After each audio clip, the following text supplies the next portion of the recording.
It's time to pressure can and talk about ADHD. Is ADHD a superpower or a disability? This is like a hot topic I see talked about over and over again on all social media platforms. So let's talk about this today, especially in regards to being a business owner and an entrepreneur, while I also pressure can some beef broth. Actually, beef bone broth, beef stock.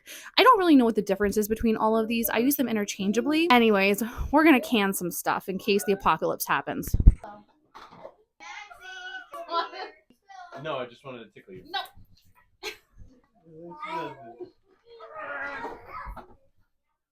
Hello. Hello. The itsy bitsy spider went up the Shirley girl. Oh wait, I gotta hang on. Don't forget the mic.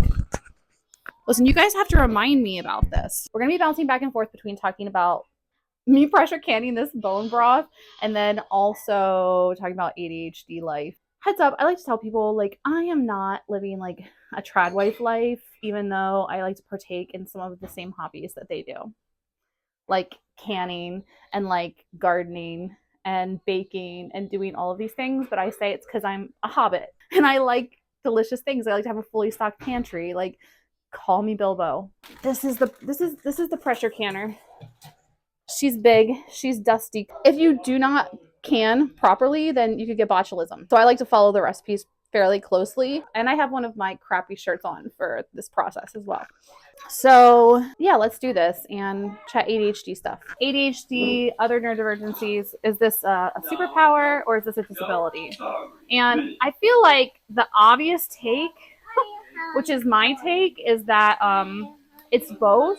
And it depends, number one, on the person and also what you're talking about. Because for me, it is both depending on the situation that I'm in.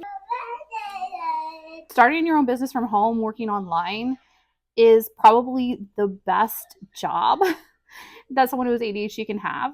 It's kind of like your best shot at actually making it into a superpower, even if you don't currently feel like it's a superpower. So just FYI, if you're interested in doing this, this is the stock. I've got more going in the crock pot. And then I've got more soup bones in the refrigerator for a whole nother batch. I'm gonna have 3 whole batches, and this is like gonna make me, I don't know, I don't remember like numbers. So this is about 4 cups. So each of these is probably like 12 cups total. So at the end of this, I'm gonna have like 36 cups of beef stock. So when you work for yourself, I think one of the greatest benefits is that you get to create your own schedule and you get to decide when you do the work. And so for me, that means it gives me the ability to actually do the whole like procrastination, waiting till the deadline thing, and then like quickly getting everything done.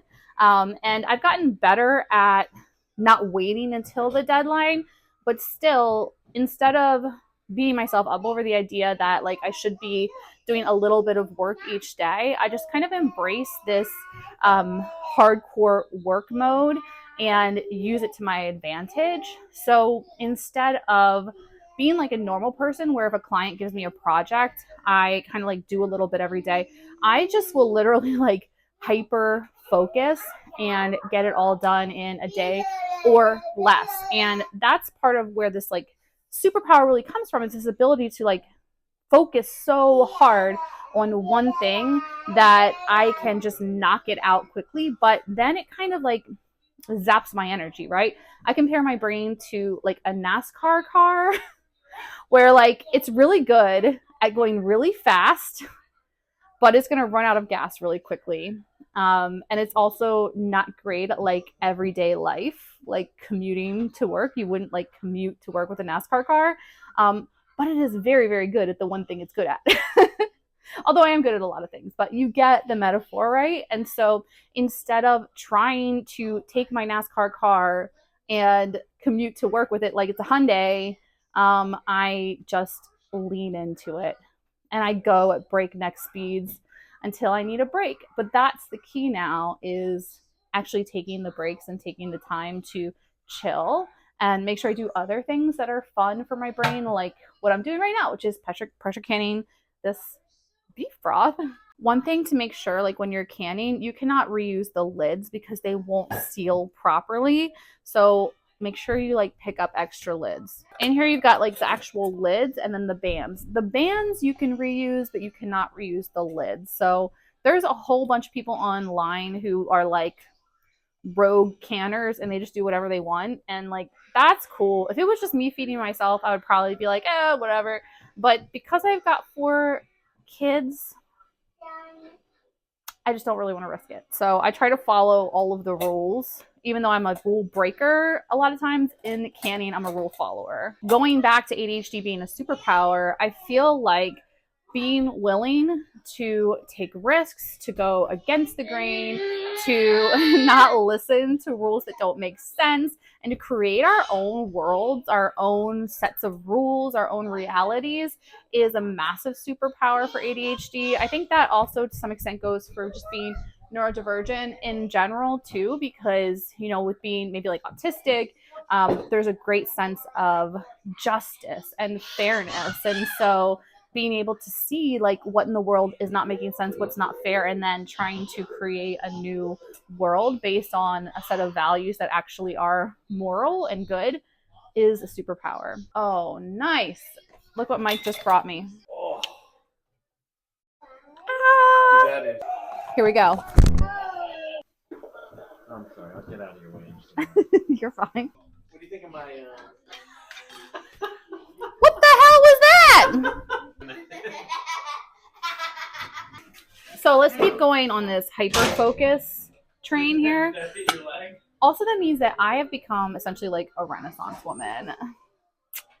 You know, not to like humble brag or anything, but you probably get what I'm saying, where I will get interested in something and then I need to learn everything about it. And so I will spend hours and hours and days learning everything that I can about it, which is why when it comes to my business, I'm not specialized in one topic. Like, I'm not a copywriter. I'm not a web designer. Like, I just do it all because number one, I've had to, because I've DIY'd my entire business.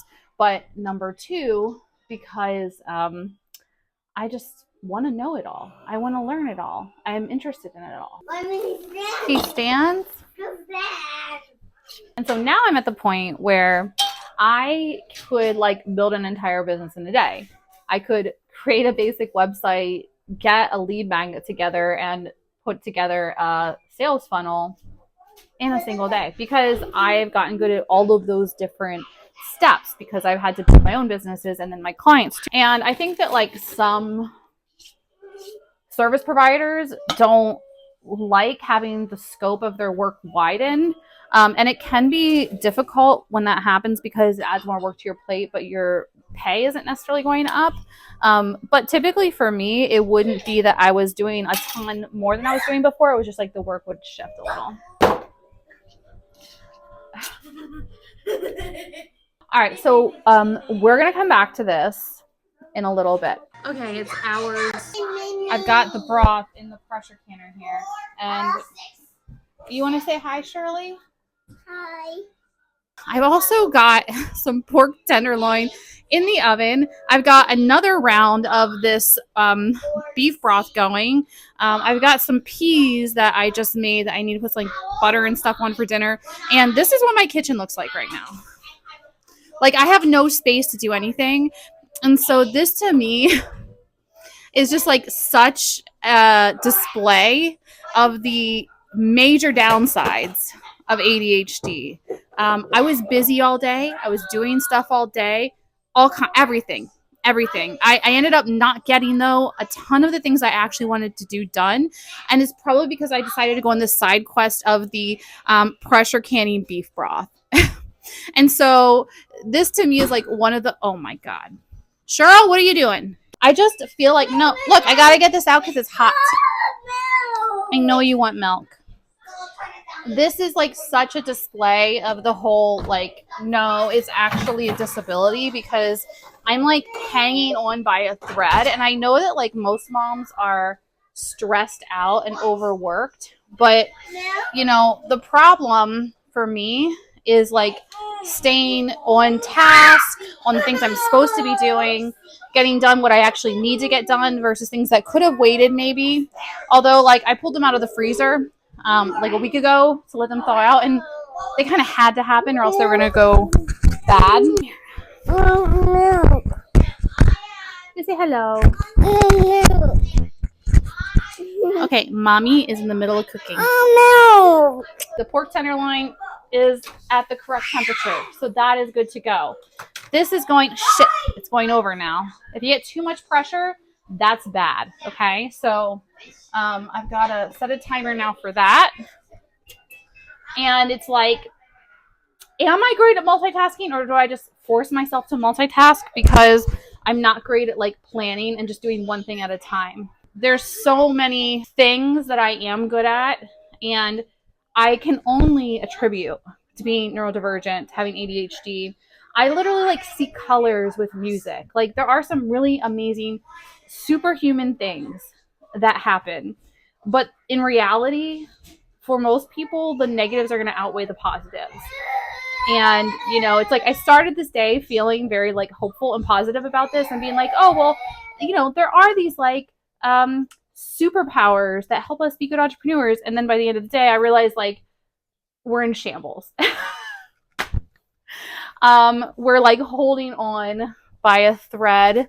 And what's ironic about it is that a lot of the reason that things are kind of like in shambles right now is because I had to go do different appointments today, some for the kids, but also some for myself, where like I have finally been trying to take care of myself, which today included starting occupational therapy because I have apparently double vision and some problems with my eyes, and that they don't track and line properly, which gives me headaches and all kinds of stuff. And so it's like, okay, I'm gonna like take time to take care of myself, but by doing that, it's like then you're screwing yourself because you're taking away the time that you need to be doing all these other things. A lot of people who knew me on Facebook a few years ago when I was still active there thought I like had it all together and I was doing everything, because like you do only literally post the highlight reel. You don't post like this disaster around me, you know? I'm just keeping an eye on that pressure to make sure it's in the right spot.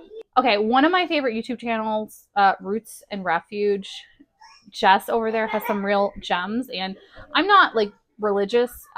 She is, and so a lot of the things that she says come from that mindset, but I still like resonate a lot with them. And I don't remember the exact quote, but it's like the first time that I heard this and it really like sunk into me, is that you can't have like perfection and abundance in the same space.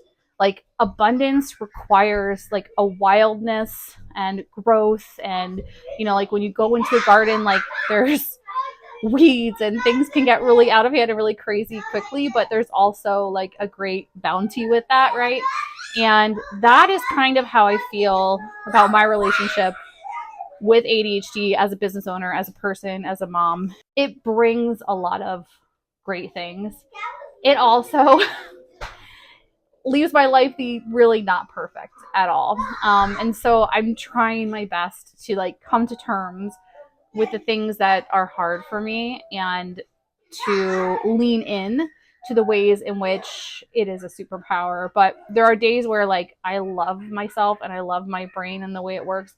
And there's days where like I would give anything to just like take it away because it's too hard. And so I feel like there's a lot of conversation where people are like, oh no, it's a superpower, it's so great. And then there's other people who are like, no, it's a disability and we shouldn't like minimize it by calling it a superpower.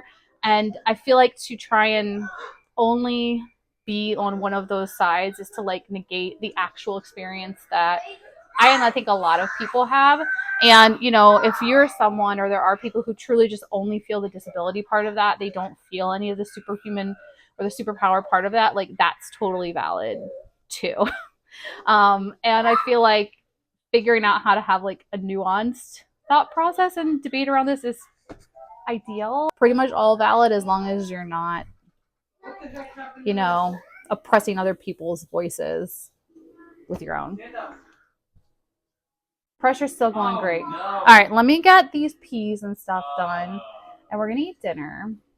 And I hope this is helpful for someone.